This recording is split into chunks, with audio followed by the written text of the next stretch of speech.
बिस्मिल्लाहिर्रहमानिर्रहीम। नाज़रीन, मैं जी साकी चश्म साकी के साथ हूँ। आज 20 सितंबर 2024 के दिन सुबह के 7:30 बजे हैं। नाज़रीन, मौसम बिल्कुल खुश्क है। सिर्फ जो है अक्टूबर के पहले हफ्ते और सितंबर के आखिरी हफ्ते में एक ताकतवर स्पेल है जो बारिश बरसाने का सबब बनेगा।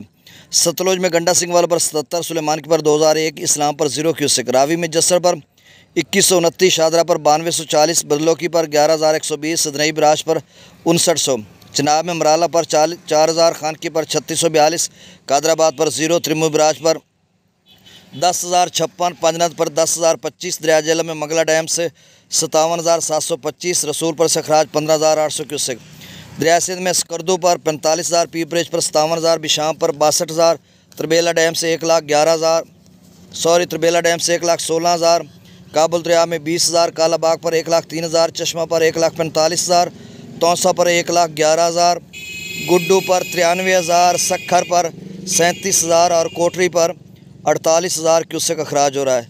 नाज़रीन, बहुत शुक्रिया। अल्लाह।